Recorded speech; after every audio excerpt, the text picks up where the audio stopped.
Sekenteka hukum legistasi dan non-legistasi. Hukum dapat diselesaikan melalui pendekatan utama, yaitu legistasi dan non-legistasi. Legistasi mengacu pada penyelesaian yang melalui jalur peradilan, sedangkan non-legistasi mengacu pada penyelesaian di luar pengadilan melalui metode alternatif. Legistasi adalah proses penyelesaian sengketa yang melibatkan pengajuan gugatan pengadilan dan membiarkan hakim atau juri memutuskan seketika tersebut. Berupa hal yang perlu diperhatikan dalam legistasi meliputi: A. Pengajuan gugatan pihak yang merasa dirugikan mengajukan gugatan ke pengadilan yang berwenang. B. Sidang pengadilan seketika di persidang di hadap hakim atau juri yang mempertimbangkan bukti, argumen, dan hukum yang terkait dan membuat keputusan. C. Keputusan pengadilan hakim, juri mengeluarkan keputusan menjadi dasar atau menyelesaikan seketika tersebut. Putus tersebut dapat menggantungkan satu pihak atau memberikan penyelesaian adil bagi kedua belah pihak. 2. Non-legistasi. Non-legistasi melibatkan penyelesaian di luar pengadilan tanpa melibatkan proses persidangan formal. Metode non-legistasi mencakup mediasi. Mediasi, pihak-pihak yang terlibat menghadap diri kepada seorang mediator netral yang membantu memfasilitasi negosiasi dan mencapai kesepakatan yang dapat diterima oleh semua pihak.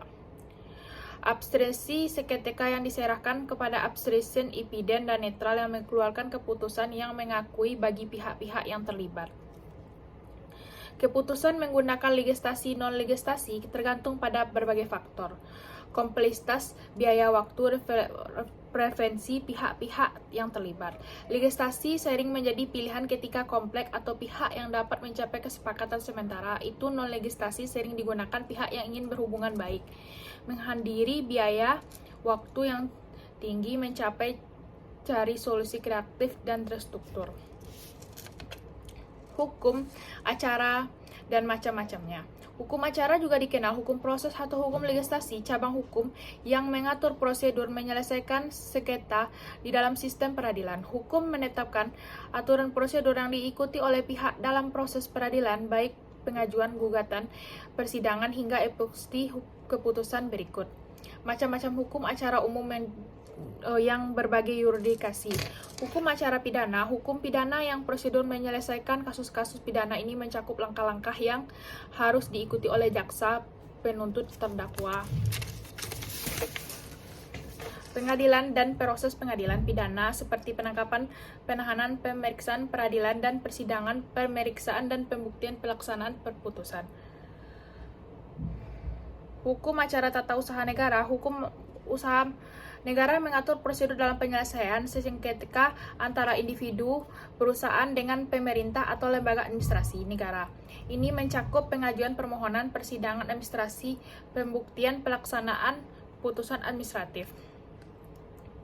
Hukum acara konstitusional. Hukum acara konstitusional mengatur prosedur dan penyelesaian sengketa konstitusional seperti perselisihan tentang konstitusionalitas undang-undang, tindakan pemerintah melibatkan pengajuan permohonan konstitusional dan pelaksanaan putusan konstitusional. Sistem peradilan dan kekuasaan kehakiman. Sistem peradilan, struktur internasional yang bertanggung jawab atau penegakan hukum penyelesaian di dalam suatu negara. Sistem peradilan terdiri dari lembaga impiden, bekerja secara terpisah, kekuasaan legislatif. Salah satu elemen kunci sistem peradilan adalah kehakiman, merujuk pada otoritas yang dimiliki undang-undang, keputusan yang mengikat, peran penting dalam menjaga penegakan yang melindungi hak-hak individu. Aspek penting yang terkait dengan kekuasaan kehakiman sebagai berikut: penegakan hukum. Keputusan yang diambil oleh lembaga kehakiman harus dihormati dan dilaksanakan oleh semua pihak yang terlibat. Hal ini penting agar keputusan yang diambil memiliki kekuatan aktivitas yang sesuai. Kemandiri lembaga kehakiman harus impiden dengan pengaruh pemerintah, kekuasaan politik, hal yang agar keputusan yang diambil bersifat objektif, adil, dan bebas dan dari tekanan eksternal. Pemeriksaan yang adil. Lembaga yang kehakiman memberikan pemeriksaan yang adil dan objektif terhadap kasus-kasus yang diajukan. Ini melibatkan pemberian kesempatan kepada semua pihak yang terlibat menyampaikan argumen mereka, mempresentasikan bukti, memberikan pembelaan. Pembuktian. Pembuktian proses menghadirkan bukti-bukti yang relevan menandai pembuktian fakta. Perdebatan seketika hukum pembuktian merupakan elemen kunci proses peradilan karena peradilan membuat keputusan berdasarkan bukti yang disajikan oleh pihak-pihak yang terlibat. Analisis seketika hukum yang terdapat prinsip aturan yang terkait dengan pembuktian antara lain. Prinsip praduga tak bersalah. Prinsip menyatakan bahwa seorang terdakwa dianggap tidak bersalah sampai terbukti secara sah dan meyakinkan sebaiknya. Oleh karena itu, pihak yang bermudah harus menyajikan bukti dan memenuhi standar yang ditetapkan oleh hukum dan membuktikan kesalahan terdakwa. Jenis bukti dalam proses pembuktian. Bukti disajikan berupa fisik, bukti dokumenter, keterangan saksi, ahli, penilaian, teknik lain. Bukti-bukti harus relevan, sah, diterima oleh pengadilan, sesuai dengan antara prinsip berlaku.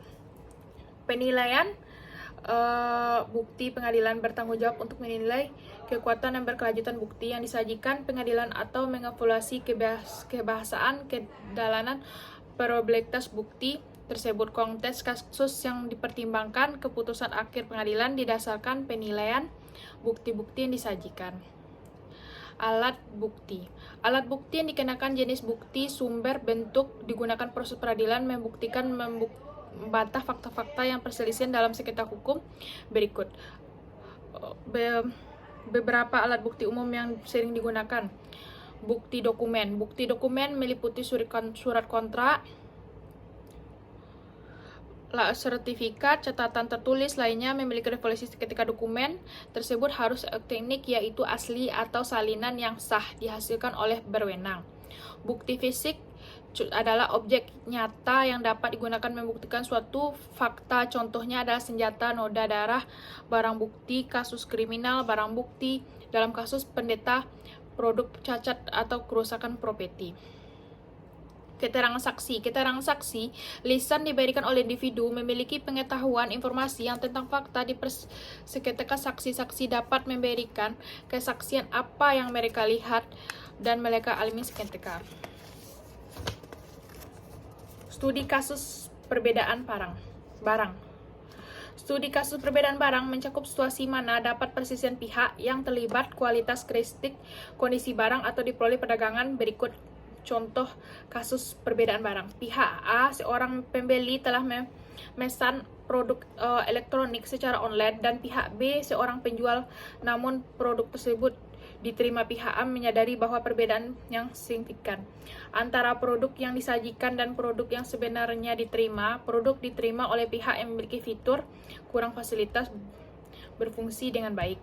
Pihak merasa bahwa pihak B melanggar kontrak pembelian, mengajukan gugatan menyelesaikan perselisihan pihak B. Di sisi lain, berkiras bahwa produk mereka yang kirimkan tidak sesuai dengan deskripsi kualitas yang dijanjikan. Proses pengadilan pembuktian memainkan peran penting menentukan pihak yang benar. Pihak A menyajikan bukti yang memadai bahwa yang diterima tidak sesuai dengan yang disajikan. Mereka menyajikan bukti berupa faktor atau pesanan yang menunjukkan spesifikasi produk yang sebenarnya, diperoleh foto-foto atau rekaman yang mengajukan barang-barang saksi yang dapat dikaitkan mereka. Di sisi B, harus menyajikan bukti-bukti yang menunjukkan bahwa produk dikirimkan sesuai persyaratan. Kualitas mereka menyajikan berupa penjualan dokumen, sertifikat, instruksi yang menunjukkan produk dikirimkan oleh memenuhi standar yang berlaku. Pengadilan akan menilai semua bukti yang disajikan oleh pihak berdasarkan penilaian tersebut, membuat keputusan tentang pihak A mendapatkan ganti rugi, pengambilan dana, pengambilan sesuai keputusan disahkan pada kelanjutan masing-masing pihak. Studi kasus ini menggambarkan bagaimana perselisihan timbul antara pihak pembeli dan penjual. Terkadang perbedaan yang diperoleh penting kedua belah pihak untuk memiliki bukti yang memadai guna mendukung